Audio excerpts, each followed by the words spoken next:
नमस्कार, बहुत स्वागत है आप सभी का। मैं हूं आपके साथ नैना यादव, लेकर हाजिर हूं हमारा खास शो पूछता है इंडिया।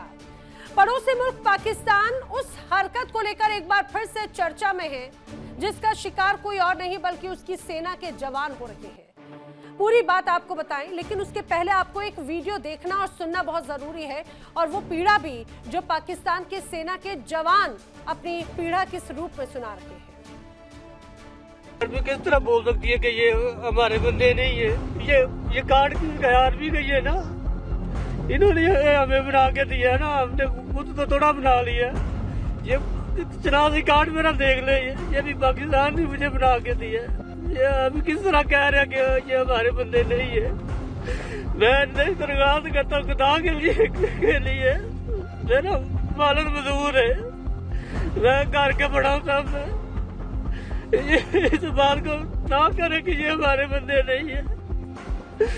आप लोगों ने मुझे भर्ती क्यों किया था कि ये कहना था कि हमारे बंदे नहीं है।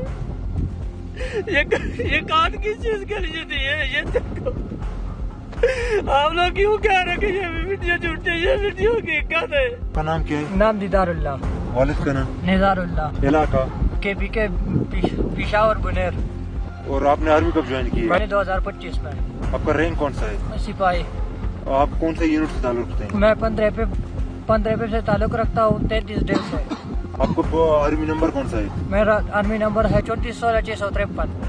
आपको डिवीजन या ब्रिगेड कौन सा है? मेरा 33 डिवीजन है। आपने किस इलाके में ड्यूटी की है? मैंने सिर्फ पनाकिल में ड्यूटी की और इधर अभी खुजदार में आया 1.5 महीना हो गए। सुना आपने, पाकिस्तानी सेना ने अपनी कमजोरी को शर्मनाक तरीके से छिपाने की कोशिश की। पड़ोसी मुल्क पाकिस्तान अपनी हरकतों से कभी बाज नहीं आता। बलूचिस्तान में बीएलए ने दरअसल पाकिस्तानी सेना पर हमला किया, कुछ जवानों को बंधक भी बना लिया। अब बीएलए ने एक वीडियो जारी किया है जिसमें सेना के जवान पाकिस्तान से नाराज दिखाई दे रहे हैं। वीडियो में वो अपना आई कार्ड दिखाते दिखते हैं, अपनी यूनिट, ब्रिगेड की जानकारी सब कुछ दे रहे हैं, अपना पता तक बता रहे हैं।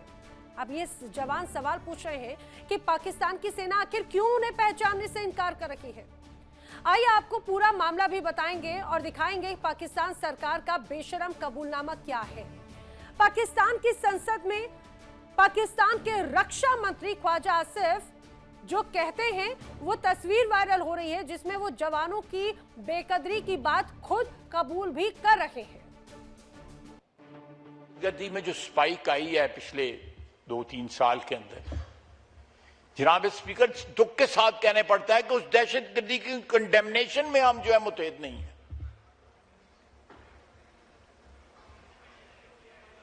क्या वो जो बच्चे, चाहे वो जवान हैं या ऑफिसर्स हैं पाकिस्तान आर्मी के, आर्म फोर्सेस के, वो किस कॉज के लिए जान दे रहे हैं?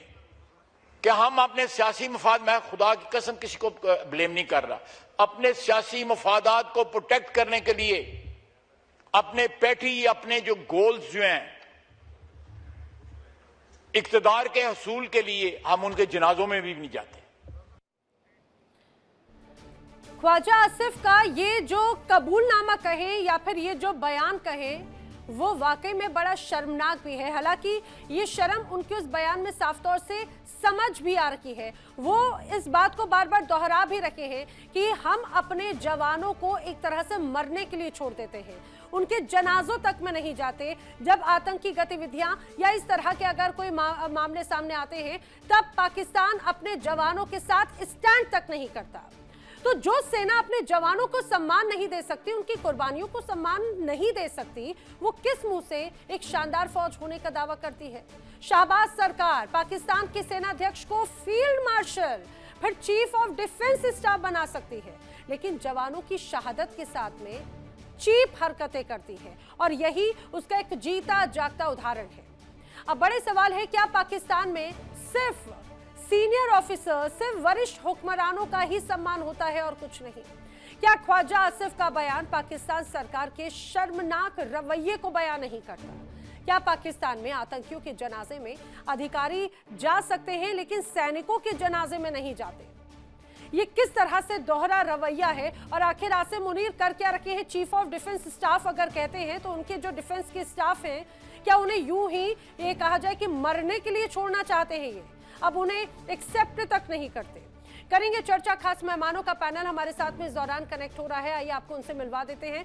रक्षा विशेषज्ञ रिटायर्ड मेजर जनरल अनुज माथुर मेरे साथ में कनेक्ट हो रहे हैं। रक्षा विशेषज्ञ रिटायर्ड कर्नल टीपी त्यागी कनेक्ट हो रहे हैं। बलूचिस्तान से बलोच पत्रकार अहमद मस्ती-खान मेरे साथ में कनेक्ट हो रहे हैं। पीएमएलएन के नेता डॉक्टर इरशाद अहमद भी मेरे साथ में कनेक्ट हो रखे हैं। साथ ही साथ मेरे साथ पाकिस्तान से जर्नलिस्ट नदीम जईम भी कनेक्ट हो रहे हैं। आप सभी खास मेहमानों का इस पूरी चर्चा में स्वागत है। लेकिन मैं चर्चा की शुरुआत डॉक्टर इरशाद अहमद आपसे करना चाह रही हूँ। ये जो वीडियो सामने आया है, मैंने दोनों वीडियोस दिखाए। एक तरफ चाहे बात ख्वाजा आसिफ साहब का वीडियो हो, जो संसद में अपनी बात कहते हैं, सदन में बात कहते हैं, उनकी तकलीफ भी साफ तौर से नजर आती है। लेकिन दूसरी तरफ उन पाकिस्तान के सैनिकों का वीडियो भी जो चीख चीख कर कह रहे हैं कि भाई हम पाकिस्तान के सैनिक हैं, लेकिन क्या हमें मरने के लिए छोड़ दिया है हमारी सेना ने? बहुत शुक्रिया। मैंने आपका इंटरव्यू भी देखा, मैंने आपका बातें भी सुनी। आपने कहा कि अजीम और शानदार फौज कैसे। पहले तो उसका जवाब दूंगा कि शानदार फौज ने आपको, आपने मेरी बातें सुनी, लेकिन क्या इनकी पीड़ा और आंसू आपने सुने या नहीं सुने? आपके जो सैनिक हैं, पूरी बात करने दीजिए। मैं बड़े एहतराम से बोल रहा हूँ। देखिए, मैंने आपके मुंह से सुना कि शानदार फौज, वाकई शानदार फौज है। सिंदूर लगाने के बाद अजीम से अजीम तर फौज है। और फील्ड मार्शल हाफिज सैयद आसिम मुनीर साहब अपने सैनिकों की बड़ी हिफाजत करना जानते हैं। जो हमारे फौजी शहीद होते हैं, उन शोहदा का जितना एहतराम, जितना उनको प्रोटोकॉल दिया जाता है, शायद आपने सोचा भी ना हो। देखिए, आप मेरे फौज के बारे में बात करते हैं, आप मेरे इदारों के बारे में बात करते हैं, आप अपने लोगों के बारे में क्यों नहीं करते?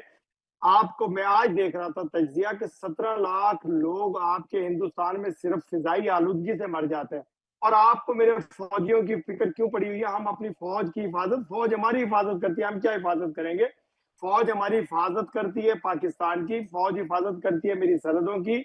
मेरे जवान दहशतगर्दी का मजा चखाते हैं हिंदुस्तान को, हिंदुस्तान के दहशतगर्दों को। देखिए, आप ये जो बातें करते हैं, ये जो प्रोपेगेंडा मेरी फौज के खिलाफ करते हैं, खुदारा इससे बस आ जाइए, बस कर दीजिए और बाज आ जाइए ये बातें करने से। हमें मालूम है कि कितनी ताकतवर फौज है मेरी। आज देखिए, कल का ट्रंप का बयान देखिए। मैंने लास्ट प्रोग्राम में आपको मार दिया गया है तुम्हारे देश के अंदर। आगे पूरा बोलने दीजिए। देखे शोर हो गया। पूरा मुझे बोलने दीजिए, मैं आप लोगों के दरमियान में नहीं बोलूंगा। देखे मुझे बोलने दीजिए, फिर आप बोलिएगा। इरशाद अहमद, लेकिन आप पीएमएलएन के, जिस पार्टी की सरकार है पाकिस्तान में, आपकी बात बड़ी जिम्मेदारी वाली होनी चाहिए। इतनी ओछी या सतही बातें करके आप अपने सैनिकों को एक बार फिर से कहा जाए कि बदनाम कर रहे हैं और कुछ नहीं। आप बड़ी बड़ी बातें कर लेंगे कि आपकी शहादत, आपके सीडीएफ आसिम मुनीर, अरे सिंदूर सुनिए जरा से, उस सिंदूर का मजा ना आपको कई बार उसका स्वाद भी चखा चुकी है भारतीय सेना। उस पर ना जाए तो ज्यादा बेहतर है। टीपी त्यागी जी बेहतर तरीके से जवाब देंगे जो बात कह रहे थे, फिर मैं अनुज जी का भी रुख कर रही हूँ जी। देखिए, मैं ये कह रहा हूं कि हम अपनी तरफ से कुछ नहीं कह रहे। इरशाद साहब, आपके ही जो डिफेंस मिनिस्टर हैं, उन्होंने पहले तो ये कहा, इतना बयान कि साहब हमको तो अमेरिका ने टॉयलेट, पहले टिश्यू पेपर कहा, फिर टॉयलेट पेपर कहा, फिर कहा टॉयलेट पेपर से भी ज्यादा खराब स्थिति में लाके छोड़ दिया है। आज वो ये कह रहे हैं कि हमारी पाकिस्तान की आर्मी हमारे सिपाहियों के जनाजे में नहीं जाती, और वो आतंकियों के जनाजे में तो जाती है। सर, हमने देखा था ऑपरेशन सिंदूर के बाद जो आपके सैकड़ों आतंकी मारे गए थे, उनके जनाजे में तो गए थे। उन्होंने फिर ये भी कहा, सर सुनिए, देखिए, वो दहशतगर्द नहीं थे, वो मासूम बच्चे बच्चियां खवातीन थी, जिसको मस्जिद पे आप लोगों ने दहशतगर्दी की थी। मस्जिद पे दहशतगर्दी की थी आपने। उन्होंने आपके लिए क्या कहा? अरे कारगिल के युद्ध में तुमने क्या किया था? तुम्हारे सैनिक जो है, तुम्हारे सैनिक मरे पड़े थे, और तुमने कहा नहीं जी, ये हमारे सैनिक नहीं है जी। जब उनके जेब में से उनके आइडेंटिटी कार्ड निकले, तब आपको देखने के लिए जगह नहीं थी। और हमने तो आपके ऊपर मेहरबानी की कि युद्ध जीतने के बाद भी हमने आपको एक सेफ कॉरिडोर दे दिया कारगिल से बाहर जाने के लिए। लेकिन आज जो उन्होंने एक बात कही है, वो बड़ी, कल भी ट्रंप ने बोला, क्या बोला आपको मालूम है? उन्होंने कहा 10 नहीं 12 जहाज गिरे हैं। तो शर्म करिए आप।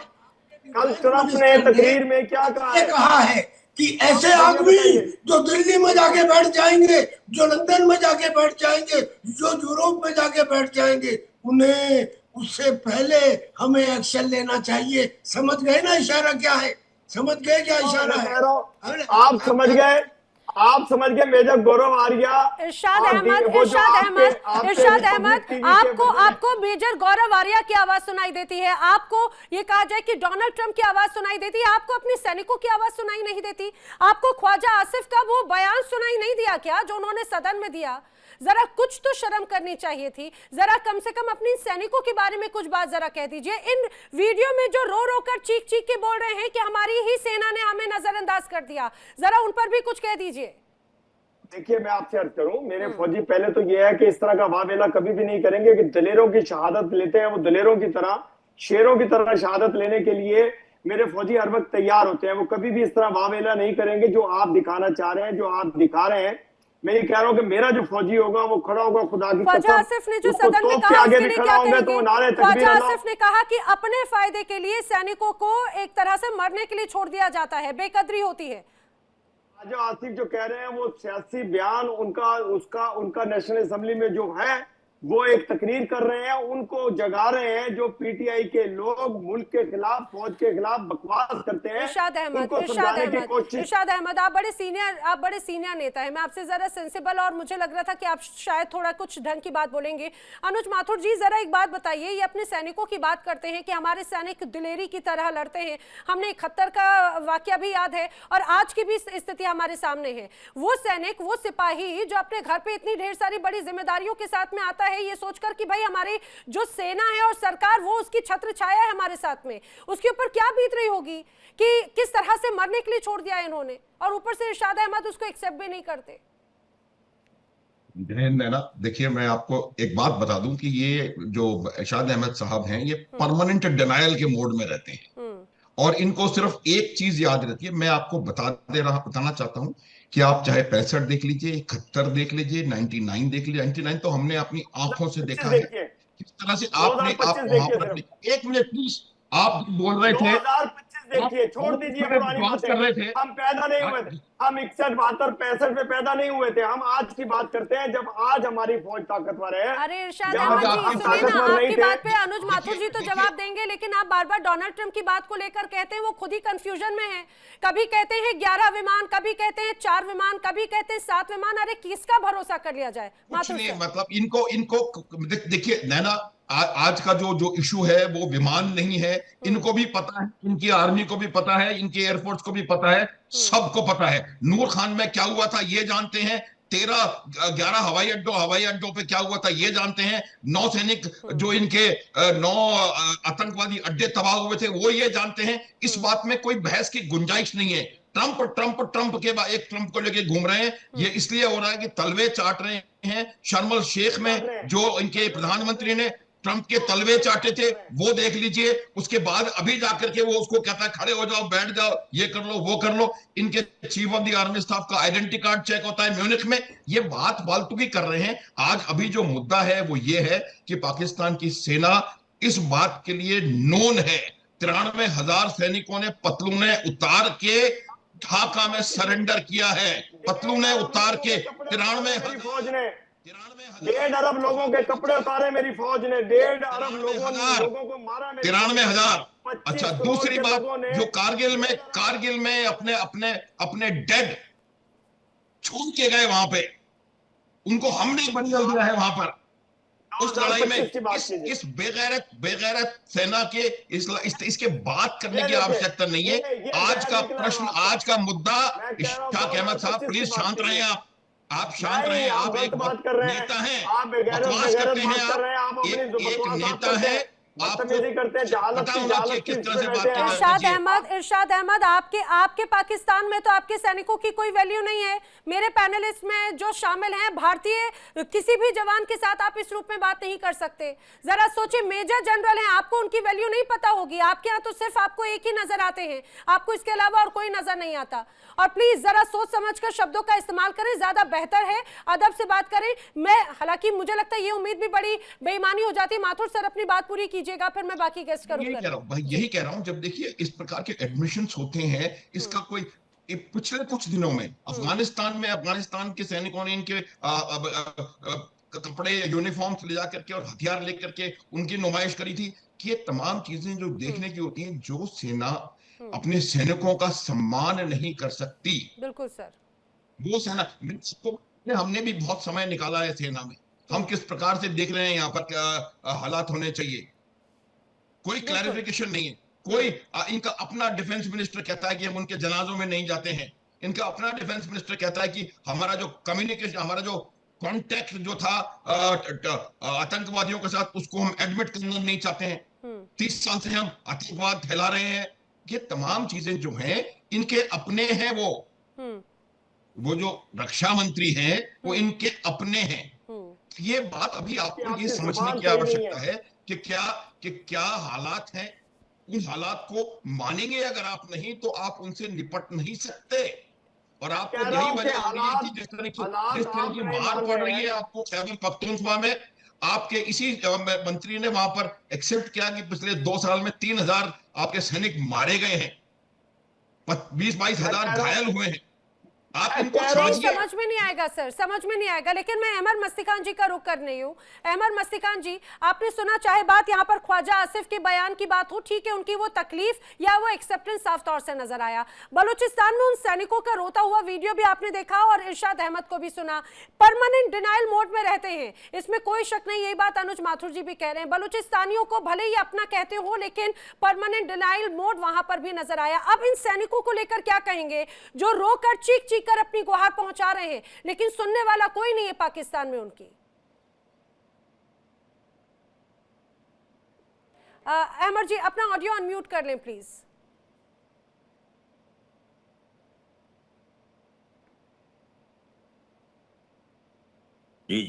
जी, आपका बहुत बहुत शुक्रिया, नमस्कार। बलूचिस्तान सब्ज़बात, भारत माता की जय।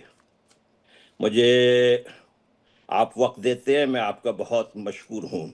जी सर। ये पाकिस्तान की दरिंदा फौज, इंतहाई कावड़ली फौज, इनके पास इस वक्त हमारे महिलाओं को इन्होंने कब्जा किया हुआ है। हमारे महिलाओं को माजबीन, हानी, हैरुन्निसा, नसरीन, रहीमा, आजरा, फरजाना, ये बलूच लड़कियां हैं। इनको ये इल्म नहीं है कि बलूचों के लिए औरतों का मामला कितने बड़े गैरत का होता है मामला। और इन बेगैरतों ने हमारे घर में आके घुस के, हम इनके घर में नहीं गए हैं, ये बाहर से आए हुए हैं। ये फितना है अमरीकी साम्राज्य, बाहर से हमारे सरजमीन से बाहर से उठ के आए हैं। कतार में जिंदाबाद, पाकिस्तान जिंदाबाद, पाकिस्तान जिंदाबाद, कहाँ खत्म पाकिस्तान जिंदाबाद, सरजमीन कहाँ शुरू होती है। इनको जूते चाहिए इस वक्त बहुत जबरदस्त। हमारा भारत माता से अपील है कि हमें थोड़े से अच्छे हथियार दे दें, हम इनको इनके घर में जाके नहीं। आपको कोई अहमद मस्तिकान जी, दरअसल ये अंदरूनी मामला है। हिंदुस्तान कभी इस तरह के मामलों में कभी हस्तक्षेप नहीं करता। मैं बिल्कुल मानती हूँ कि आप हिंदुस्तान की प्रगति को देखकर बड़े खुश होते हैं और आपको लगता है कि भाई हिंदुस्तान का हिस्सा बने, लेकिन ये अंदरूनी मामला है। जरा ये बताइए कि जो सैनिक हैं वो BLA की धरती, बलूचिस्तान की धरती पर क्या कर रहे हैं आखिर, और क्यों रो रहे हैं वो? नैना जी, गलत बात ना कहे, हमें कोई खुशी नहीं है हिंदुस्तान के हिस्सा बनने का। हमारा अपना एक है, आप मेहरबानी करके अपनी बात मेरे ऊपर मुलविस ना करें। ये गलत कह रहे हैं, मुझे मौका दे बोलने का, मेरी बात को आप ना बोलें। ये गलत लोग हैं, ये जिहादी हैं, ये जो है 3rd क्लास फौजी लोग हैं। इनका जो वजीर आजम था नवाज शरीफ, उसको किस तरीके से मुर्गा बनाकर बख्तरगंज बंद गाड़ी में लाए थे कराची में, ये भूल रहे हैं क्या? ये इंतहाई बेगैरत लोग हैं। इनसे हमारा, आप हमें क्यों बार बार कहते हैं कि हमारा अंदरूनी मामला है? बिल्कुल नहीं है। आप मेहरबानी करके जरा समझ सोच के बात किया करें। हमारा कैसे पाकिस्तान के साथ अंदरूनी मामला है? हम नहीं है, हम पाकिस्तान के कभी हिस्सा थे नहीं और न कभी रहेंगे। ये इंतहाई घटिया लोग हैं, इनको सिर्फ मोजने चाहिए। हमारा साथ सिर्फ भरपूर साथ दे अफगानिस्तान के अवाम। नहीं, इरशाद अहमद भारत आपकी के बात पे अवाम। कुछ कह रहे हैं जी, कॉन्स्टिट्यूशनल वाइज वो कह रहे हैं आप हमारे ही हैं जी। इरशाद अहमद नहीं कुछ है, कह रहे हम इनके क्यों हैं? देखिए इंडिया डेली 24/7 अब आपकी स्मार्ट टीवी पर। इंडिया डेली मौजूद है सभी डिजिटल प्लेटफॉर्म पर लाइव और लगातार। इंडिया डेली 24/7 हर दिन राष्ट्र को समर्पित।